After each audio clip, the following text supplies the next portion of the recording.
Pixel Gun 3D is certainly a game that exists. And I'm not gonna lie, I love this game. This game entertained me for hours on end when I was younger, and now it's absolutely terrible. And it's a fraction of what it once was, and it's just, sad to see. I haven't touched the game since like 2018, but looking at it now, it looks way worse than when I last saw it. This game has been past its expiration date for years, to be completely honest. I've seen this game at its peak where it was really fun, but at the same time, I've seen this game at its lowest where it was incredibly unfun to play. But I've always wanted to cover Pixel Gun 3D's history and other interesting stuff, as this game has been through a lot over the years, from just a survival game to a fully online multiplayer experience. From simply playing the game to get good, to making it fully pay to win, to scummy, to potentially illegal actions done by the developers. This is PG 3D.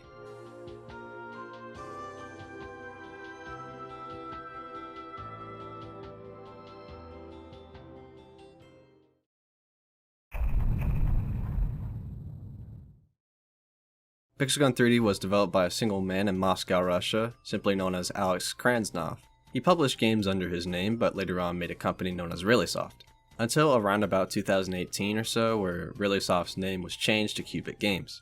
Believe it or not, Pixel Gun 3D wasn't a multiplayer first-person shooter as we all know it today. It was actually a first-person zombie survival game. The game came out in 2013, and at launch it costed only 99 cents. And obviously it was meant to cash in on the blocky, pixelated Minecraft style and graphics and all that. Gameplay involved shooting zombies with weapons found on the ground, including an Uzi and a shotgun that shot out a singular hit-scan pellet for some reason. The game wasn't anything special. There wasn't a main objective. Gameplay was probably exciting for more than 10 minutes at most. Then it would get pretty stale. And the game was obviously rushed out to get on the Minecraft craze at the time. I mean, it literally stole an old texture from the zombie pigment from Minecraft and slapped it on an enemy and called it a day. But the next update would add the thing everyone loves in mobile games: microtransactions. Along with beloved microtransactions, they would add new weapons and upgrades and whatnot. One of those weapons would be iconic to Pixel Gun 3D, the automatic Peacemaker. It was just a minigun, and that was about it. There was no multiplayer yet, so you were just shooting zombies at the time. But in 2014, something strange happened. It added multiplayer combat. So instead of shooting zombies, you were shooting other players. With this update, Pixel Gun 3D would become incredibly popular. And this would be about the time where I heard about this game. I got told about a free multiplayer first-person shooter that was on the App Store. I was told by a friend who had the game on his older sister's iPad, and I remember seeing the gameplay on an iPad with some weird pink case on it or something. It was weird. And obviously, I thought the game was really cool, so whenever I got my hand-me-down iPhone 4, I downloaded it, and then I played it. And then I kept playing it, and kept on playing, and then I realized I was hooked. While doing research for this video and script or whatnot, I ended up looking at a bunch of old footage, and it was actually pretty nostalgic for me. I remember I would just sit up in bed, and I would just play the game. Another thing is that fucking main menu music. Fuck yeah, dude. It goes hard. The music that you would hear in-game, it was probably just some stock music that the developers paid a couple bucks for it, but I liked it. And so did everyone else that played the game. Hey guys, Exotic Gaming here with another Pixel Gun 3D weapon review. Pixel Gun 3D was an obscure game on YouTube, but this certain YouTuber poured it into the spotlight. Exotic Gaming was probably a massive catalyst in Pixel Gun 3D's popularity. His videos was just screen recordings of an iPod and him playing Pixel Gun 3D. He was just a kid with a dream. He would post weapon reviews and out-of-bounds exploits where you could go out of bounds. So it's kind of obvious there. Today I'm going to be showing you some of the most overpowered weapons in Pixel Gun 3D. Now this is a very controversial topic among many of you people because you like to use some of these weapons a lot. A lot of these people love to use weapons like I have right now. But the fact of the matter is, a weapon like this should never have even been introduced into this game. I know ReallySoft didn't want this game to be a very realistic FPS shooter, but to put a weapon in like this that doesn't even require skill to use, it's not even fun to verse people with it anymore. Pixel Gun 3D has always had a problem with game balance ever since the very beginning. People hated going against weapons that were just one-shot kills. Usually if a weapon has the ability to one-shot another player, it is balanced around factors like skill, positioning, and aim. But Pixel Gun 3D wouldn't reward positioning or skill because most weapons that were considered meta, most effective tactics available, would just one-shot you, headshot or not. It was an absolute nightmare to play against people who owned overpowered weapons. Weapons like the OG prototype and the Big Buddy would just one-shot you no matter what. That means any automatic weapons like machine guns or even laser guns were practically useless unless if it melted through opponents in mere seconds. That means weapons like the Crystal Laser Cannon and the Chain Thunderbolt and the previously mentioned Automatic Peacemaker were the only good automatic weapons because they would just melt enemies left and right. On the other hand, you had the shotgun. Shotguns were easily more preferred because they would have the potential to one-shot and at worst kill in 2 to 4 shots. I have a question for you all. Do you guys like dumb weapon stats? What about making it a feature to shoot through walls? It doesn't seem like a bad idea on paper. But remember Exotic Gaming and how I mentioned that he would show off out-of-bound exploits? Put 2 and 2 together and you have a recipe for disaster. Of course, these out-of-bound exploits would be patched, but still, it was an absolute pain in the ass because you quite literally couldn't do a thing. Game balance is a difficult concept to get completely right. Even high-end games with several $1 million and multiple developers behind its back has problems about game balance. But this problem with weapon balance would span the entire game's lifespan, even to this very day. Oh yeah, there was also a campaign mode. The entire campaign was basically the old survival game mode, but after you killed all of the enemies, a boss would appear. That boss would either be really easy or they would be absolute BS. The campaign starts off in World 1, and it has a little story, and this is how it goes. The pixel gun guy wakes up and there's zombies. He kills them. He goes to a church. He kills more zombies. He steals a random car. Goes to the city. Kills zombies. Goes inside of a hospital. Kills zombies. Leaves the hospital, goes on a bridge, kills zombies, jumps off the bridge, goes to a prison island, kill even more zombies, escape the prison, goes to a forest island, and guess what happens next? Yeah, that's right, kills Slender Man. Holy shit! And zombies. You leave the forest, you go to definitely not Area 51, kill aliens, and also zombies. At the end of the level, you encounter a surviving scientist who gives you the location of where the zombies are coming from. You go there, you kill even more zombies, and then you go into a portal. And that was World 1. There's a total of 3 worlds, but there would be a 4th world that was added in 2018. World 2, alright, okay. World 2 starts off where World 1 ended. After going through the portal, you're transported to some other world. After beating the stage, you encounter a girl that tells you the backstory on how the portal was found, and about how she woke up a dragon and how the dragon sent all the monsters to their world. You go to an Egyptian looking area, you kill zombies, and then you encounter Sky Islands right next to the Egyptian area for some reason. You kill flying pigs, I don't know why, but they're there. You jump down to some frozen area, you kill zombies and also evil snowmen, and then you row over to literal hell on an iceberg. After killing a demon or something, you go through a portal that leads you to some weird parallel world or something, I don't know. You kill monsters this time instead of zombies. Then you fight the previously mentioned dragon that caused the outbreak of zombies and monsters. After defeating the dragon, you befriend them and ride off somewhere, and that's World 2. World 3 was released in 2015, but to make shit easier for me and you, I'm just going to review it now. World 3 starts off where World 2 left off, on the back of the dragon, and somehow you find a castle island. You kill monsters. You go inside the castle, you kill more monsters, you find a wizard, you defeat him. The wizard talks about the great creator where everything was all in good until some monster came or something and turned everything into blocks. The wizard creates a portal, you go through it, you get sent to outer space for some reason. You kill aliens, you steal a flying saucer, you go to cubicle Earth. You kill actual human beings, steal their jetpacks. Yahoo, the girl says after killing the humans mercilessly and stealing their shit. After that, you invade a house, but not just any house, it's the creator's house. The creator's just nuts. The creator was telling you how he was making a game, and the game somehow became sentient and began turning shit into cubes. And then you go in the game and then you squash out the bugs. And that's it. That's the campaign. Now listen, the story sucks. Not a big surprise for a rushed game that's meant to look like Minecraft, but it gave you something else to do. And also you got free coins and experience and whatnot, so it wasn't completely useless. 2015 was a pretty good year for Pixel Gun 3D. Campaign World 3 came out this year, which I already covered, and more maps and weapons were added. One of my personal favorite maps to play was added in 2015, Ant's Life. I don't know why, but this was my favorite map to play. Maybe I just enjoyed the massive high ground you could get, but at the same time there would be areas that were claustrophobic like the inside of the fridge or in the shelf. I think the main reason why I liked this map so much is because how open it was.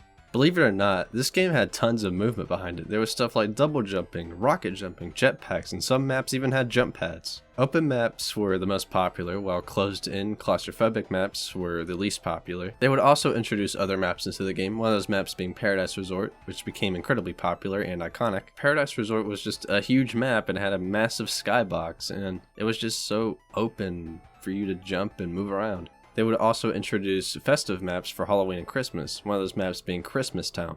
Christmas Town was probably my second favorite map in the game due to how massive it was. It had closed-in spaces, big open areas, and even a massive sniper tower in the church. This map was great, but the only downside is that it was only playable in a few months out of the year. Also in 2015, it introduced a new game mode, Point Capture. The game mode was kind of interesting. There were 3 control points that you and your team had to capture. Whenever the point was captured, you would get points. First one to 1,000 points win, and the more points you captured, the faster the point tracker would reach to 1,000. It was an interesting game mode, but no one played it because the map it debuted on was pretty terrible. The only game modes you would play are Team Deathmatch and Free-for-all Deathmatch because you just wanted to frag. There were other game modes like Capture the Flag, which is pretty self-explanatory, and Deadly Games, which was Hunger Games, but with guns.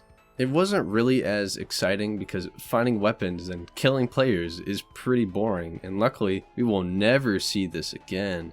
Speaking of killing players, let's talk about the new weapons that were added. Now, of course, any new weapons that were introduced were either complete garbage or they were really overpowered. Weapons like the solar ray rifle would melt through enemies. The solar power cannon would just one-shot with area damage. On the opposite side of the spectrum, you had the water pistol and the water rifle. They did decent damage, but the thing that made these weapons terrible is that it shot out a small area damage projectile. And those projectiles were incredibly slow in that area damage was so tiny that you still had to aim at someone head on instead of relying off of that area damage. As the year went on, more overpowered weapons would be introduced. Okay, what if the prototype, a weapon that's pretty overpowered, can one-shot anybody? What if it was in the secondary slot? Well, that's the Exterminator. I talked about dumb weapon stats before, but get ready for part 2. What about area damage on a melee weapon? And that said melee weapon was absolutely busted. The Storm Hammer is what I just described. This bootleg Thor's hammer would emit a circle of lightning around the player whenever you swung the weapon. And as you guessed, the lightning would one-shot any player inside that circle. This weapon kinda single-handedly changed melee weapons for the worst. Usually melee weapons would be used for mobility, giving the player increased speed if they had the weapon deployed. Along with the game having the Berserker boots that gave the player a double jump along with doubling your movement speed when you had your melee weapon out, it got pretty annoying being one-shot by someone running incredibly fast and jumping like no tomorrow straight at your face. And if you played on a claustrophobic map like Silent School, you literally had nowhere to go. So the meta with melee weapons was using a weapon with a high mobility stat like the Dark Forces Saber or the Katana to run way quicker. Or you could just run around with the Storm Hammer and kill everyone because it had area damage, which meant you didn't have to aim. In June of 2015, a public announcement was released on Realisoft's Facebook page because they used nothing but Facebook. In that announcement, they said they would be releasing a port of Pixelgun 3D on PC. But it wasn't a one-for-one port. They would introduce new maps, new weapons, better graphics and textures. This new game was called Pixelgun World. It was released on June 10th, 2015, and it was only in closed beta. They would invite more and more players to play the beta, and they would also add more maps and weapons until exactly 1 year later on June 10th, 2016, when they would close down the servers for good. The reason why Pixelgun World was abruptly shut down is only up to speculation. The reason that everyone, including myself, believes is that Realisoft wasn't financially fit to keep the servers afloat. –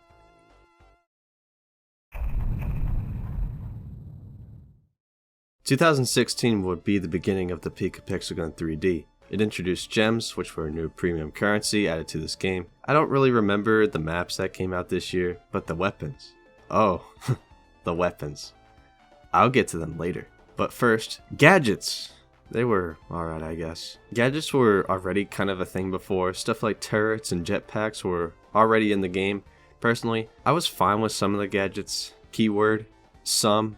Gadgets would be split into 3 categories: throwables, tools, and support. But later on, it would just be shortened to 2 categories, being throwables and tools. The throwables were either really useless or really overpowered. The black mark was the worst throwable in the game. It would put a bounty on a random player's head, and if you killed them, you would get an extra 100 points. Points feature was only good to be number 1 in the deathmatch leaderboard. It did no damage. It was really bad. The sticky candy made you incapable of jumping and also heavily reduced your movement speed. It wasn't fun for anyone. Same thing with the singularity grenade. It summoned a black hole that you got stuck in and you weren't able to move at all. It was bullshit. Everyone was using it because it cost coins and not gems, unlike the rest of the other gadgets. The other throwables like the dragon whistle, fake bonus, nuclear grenade, and ninja shurikens were all one-shot kills. And if they somehow did not kill you in one hit, they'd just remove like 95% of your health. My personal favorite throwable was the smile mine. It was a mine that insta-killed anyone who stepped on it. No one used it and I don't know why. It was really good because people would just step on it all the time. They would never look where they were going. It was so underrated and it was really good. The tools were the same as the throwables, either really good or completely useless.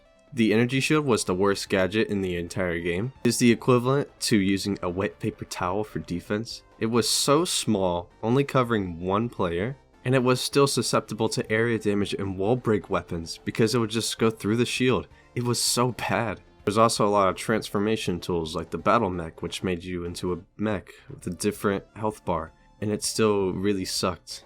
The Demon Storm was a better transformation tool, mainly because you could fly and you had a lot more health. It wasn't that bad. But the Resurrection Staff, oh god, this item was completely busted. It allowed you to cheat death once every 60 seconds. It was terrible to go up against. It actually got removed from the game later on because how much people hated it. The Voodoo Snowman, Jesus Christ, this thing was utter bullshit to go up against. How it worked is that you would set it down like a turret, then you would attack it with literally anything, including one-shot weapons, and all that damage would be transferred to a random player in the match, and they would be killed. This item was terrible and everybody hated it because it was literally a free kill. There was some counterplay, like if you were being targeted by the Voodoo Snowman, you get an indicator on your screen and hopefully you could find the Voodoo Snowman guy, but most of the time you wouldn't and you just die. But people would go hide in the most obscure spots in the map and they would just spam the Voodoo Snowman to the point that you could literally top score just killing Voodoo Snowman.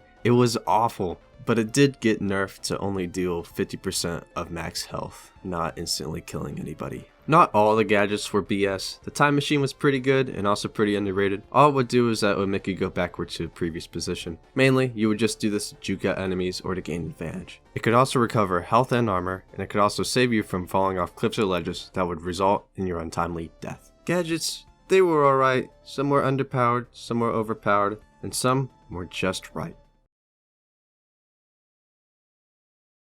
In 2016, a lot of weapons came out, like way too many to list. Some were good, some were bad, and of course, a select few were completely overpowered. Starting off with the bad ones, the harpoon gun sounds pretty good on paper, but in execution, it was pretty bad. The reason why this weapon sucked is because the projectile it shot out was really slow. The projectile itself did pretty decent damage. It had fast firing speed along with the projectile being allowed to pierce and damage multiple targets. But the projectile was just so slow that they could just easily move out of the way. The laser disc thrower suffers the same fate as the harpoon gun. It does good damage, nothing to scoff at, but had a slow travel time which is very easily dodgeable. But what's not dodgeable is hit scan. And no better way to talk about OP weapons is the laser bouncer.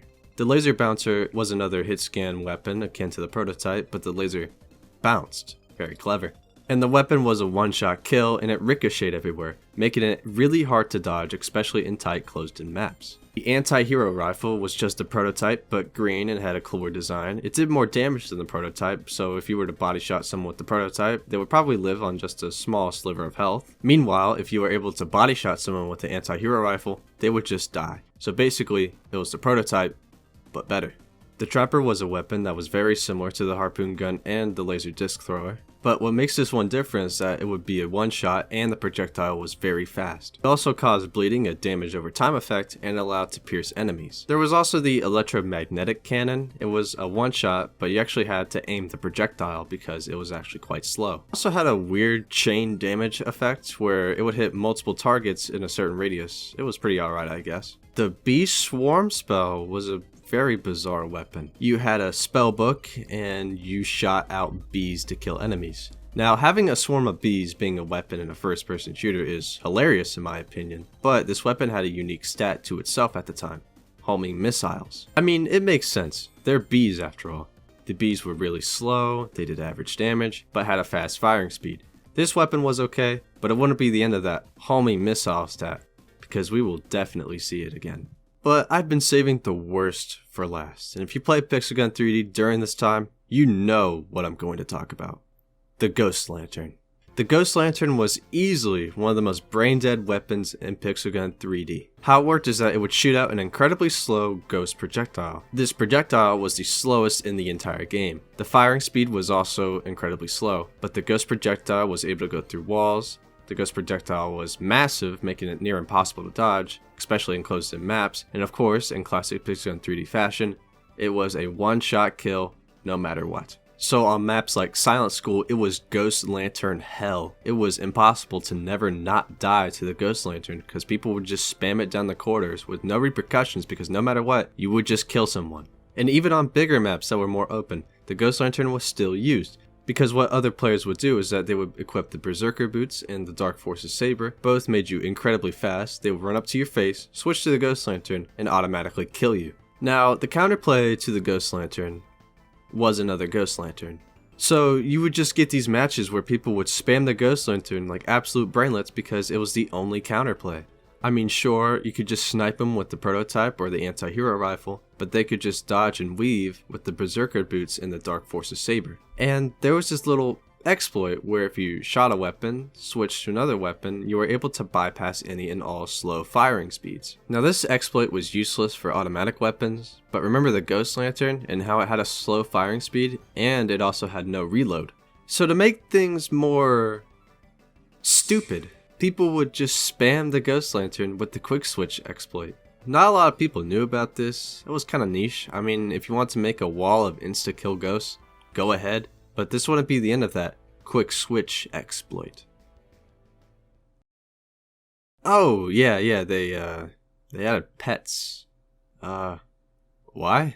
Pets were little animal companions that tagged along with you, getting one shot by literally everything because they had like 5 health. Pets were able to attack, but they did so little damage, it might as well just be nothing. The main reason why Realisoft added this is because they just wanted money. Because there were different rarities and leveling up pets costing in-game currency, and the more rare a pet was, the more damage it would do alongside causing effects like afterburn or poison. It would go to the point where pets could potentially two-shot other players with max level and mythical rarity.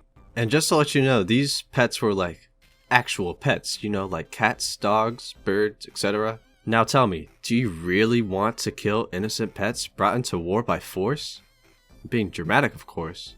But even back then, I never understood why Realisoft added this, because nobody cared.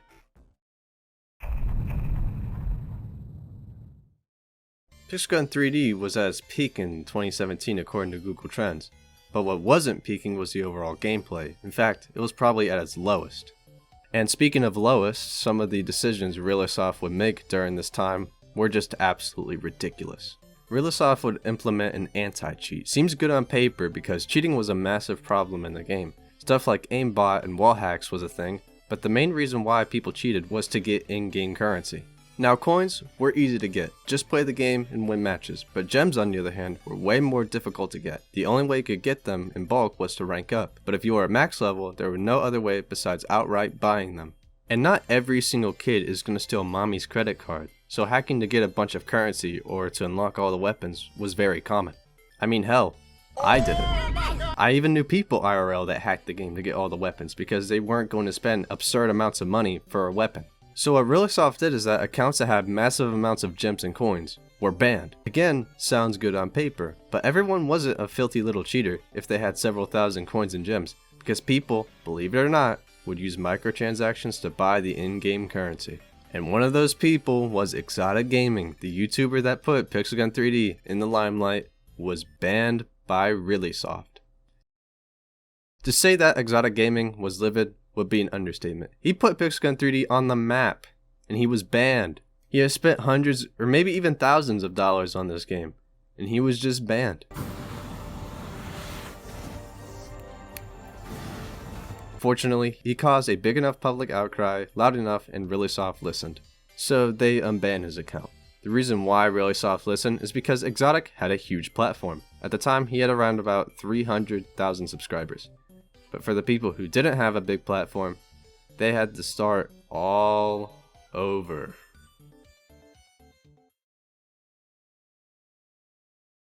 In 2017, Pixelgun 3D added 3 new game modes to play. Team Strike was a 3v3 game mode. You were paired up with 2 other players and you had a team deathmatch. If you died, you had to wait till the round ended. It was very different from everything else in the game. I really enjoyed this one. 9 out of 10.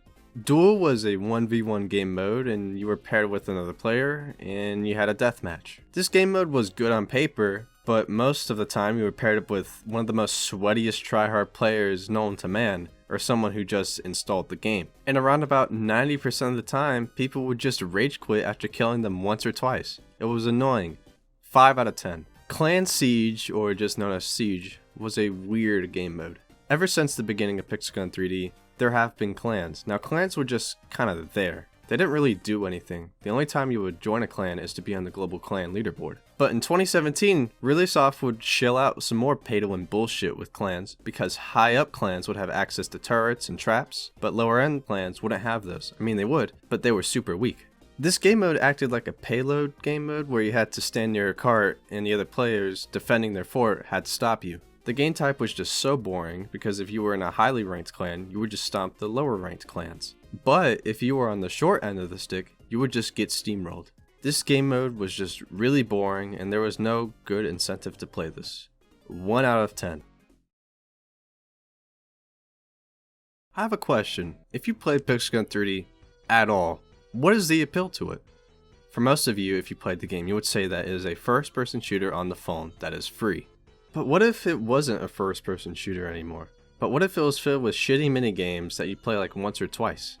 They added 2 minigames in 2017, being Extreme Run and Parkour Challenge. Extreme Run was just a runner type game and you had to run and jump and avoid spikes. It was boring. The only time you would play it is to do a daily challenge for some extra coins. And to make things worse is that it was pay to win. To get extra lives you had to buy back with gems, which I've stated before was a difficult currency to get. Speaking of horribly pay to win, Parkour Challenge was the other minigame. This challenge was just a shield to make you spend your precious gems. There were checkpoints that you would be able to save at.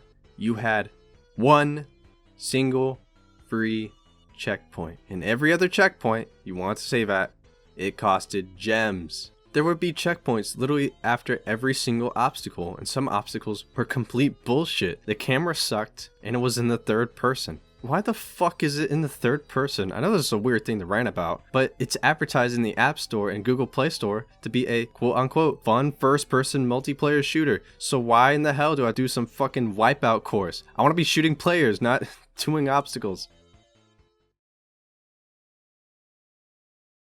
The decisions being made in this period of time were pretty stupid, and that would be no different with the weapons, because the weapons added in 2017 were some of the worst weapons added in this game's history. Firstly, the developers just got lazy with the new weapons, because what they would do is that they would just retexture a weapon, give it higher stats, and call it a new gun. For example, the zombie head and the pumpkin head are the exact same weapon, but they have different stats and you had to pay for both to get both. If you already owned one weapon, you had to basically buy the same gun. It would function the exact same, the only difference was just higher damage. Now if you've played any first-person shooter, no matter how good or bad it is, what makes a first-person shooter, well, a first-person shooter? Besides just being in the first person, you also have to shoot, which requires you to aim. But what if you just shoot without needing to aim? Homing weapons were the bane of this game. Now, the previously mentioned Bee Swarm spell was fine, because it did mediocre damage, the projectiles were really slow, and there were way better weapons that you could equip in the primary slot. But what if a homing weapon had the ability to instant kill, and had area damage? Well, the Smart Bullet Bazooka was just that, a weapon that had homing missiles, making you never have to aim, and it had area damage, making the aiming even smaller. And it was a 2-shot kill at minimum. And it had a really fast firing speed, and it had 4 shots in the clip. Everyone hated this weapon because how brain dead it was, because you quite literally didn't have to aim. I'm not exaggerating when I say that, because the weapon would do it for you. And if the projectile hit a surface like a wall or the ground, it would just deal area damage. The Nanobot's rifle was just a beast swarm spell, but on steroids. It would shoot 6 high damage homing missiles straight for the nearest player. Shooting all 6 would just be overkill, because it would take a minimum of 3 or 4 nanobots just to kill a player. And if you didn't get killed by the nanobots, fuck you, because it would inflict the bleeding debuff, which will surely finish you off. The weapon debuffs that they added were complete bullshit to go up against. There were the damage over time debuffs like poison, bleed, and burn, which were all fine. They all acted the same. And then there's slowness. And if you played any game with movement, what's one thing that automatically ruins the fun? Being slowed down, right? And this game added way too many weapons that slowed other players' movement speed. It was not fun to go up against. The older weapons like the freeze ray rifle, icicle minigun, and the nailgun minigun had this slowness debuff. The debuff didn't have this listed, but also removed the ability to jump. So if you were hit by a single hit scan bullet, you were crippled for several seconds. And if you were using a jetpack or another gadget that allowed you to fly, you just couldn't fly anymore. It wasn't fun. But all this junk I've been ranting about is child's play, from what I'm about to talk about next. And if you played this game during this time, you know what's gonna come up. The Judge. Remember how I stated that the Ghost Lantern was one of the most brain-dead weapons in this game's history? Well, I take that back. The Ghost Lantern is like third, the homing missile weapons is second, and the Judge is ranked first on the brain-dead leaderboard because holy shit, the Judge was fucking awful to fight against. How the Judge worked is that whenever you fired, you took manual control over the missile. Now, believe it or not, the whole controllable missiles thing has been in the game since 2015 with the Stinger. The Stinger was actually really strong, but the whole controllable missiles was just really awkward to control, and it wasn't worth the learning curve. Especially when there's stuff out there like the Big Buddy or the Solar Power Cannon that just obliterates shit immediately. But what made the Judge different from the Stinger is that the camera would switch to the missile, allowing full control over the missile at the cost of not being allowed to move your character. Good idea on paper, but in execution it was fucking terrible. Because people would just sit in the corner of the map and just spam the Judge. All you had to do was just control the missile and hit the player. The missile was an instant kill and it had area damage, so you didn't even have to fully hit them to kill them. The Judge did have the downside of the player becoming a sitting duck that is easily susceptible to being killed by a wandering player that found you. But most, if not all the time, if an enemy player saw you through the Judge missile's camera, he would just redirect the missile towards you, killing you. So the counterplay was just to spam the Judge yourself. But if you weren't a Judge spamming scumbag, you could just counter it by using the kill cam to find the enemy and kill them. And if a counter to a weapon is to die first, then pursue counterplay, you know something's wrong. Hi everyone. This video has taken forever to make. To put things in perspective, I started writing the script in early February 2023 and started editing in April. It is June 2024 now. The main reason why it took so long is a combination of being burnt out, school, and picking up a job or two.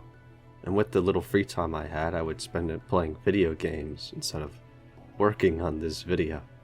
And during the production of this video, a lot of stuff has happened with Pixelgun 3D. Like for example, it finally being ported to Steam after all these years, after the failure of Pixelgun World. And compared to Pixelgun World, it's an actual port of the game.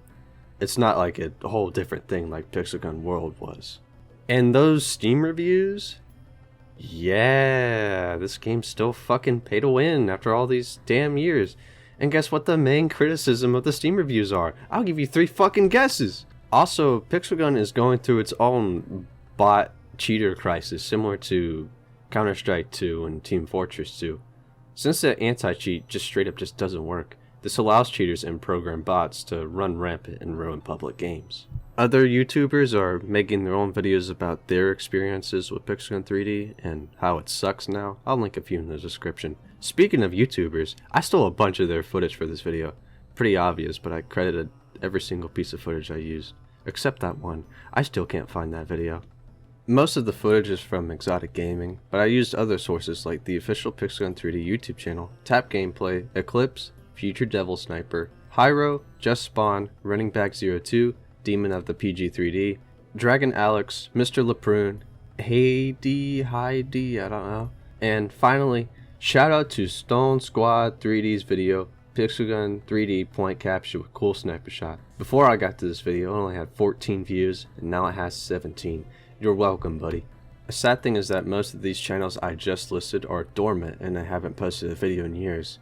If any of these people I just listed are somehow watching, thank you for preserving your videos for so long. Some of these videos are reaching a decade old. I know it's embarrassing to watch old videos you made, and I can vouch for that statement.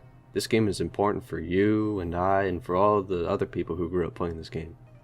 And I could safely say that we all learned important life lessons playing this game, like pay-to-win microtransactions fucking suck. I decided to cut this video in half. The next part will cover 2018 and beyond. And what do I mean by beyond? Well, I want to talk about more about the Pixel Gun 3D YouTubers. I did mention Exotic Gaming a bunch in this part, but there are plenty more. Some YouTubers were pretty good, and some were not great in retrospect. I also want to mention the change in the Pixel Gun art style, because there are some weapons that just look a little silly, maybe even a bit too silly. And the final thing I want to talk about is the Cubic Games, unethical to illegal stuff that they did. I think that segment is going to be quite cheesy. I have no idea when part 2 is going to come out, but I assure you, it'll be done faster if you like and subscribe. You see what I did there? No, seriously, I got burnt out numerous times during the editing process, and especially the script writing, because I always want to squeeze in something last minute, because I wanted to talk about it. Anyways, thank you for watching, and yeah, that's about it. Bye.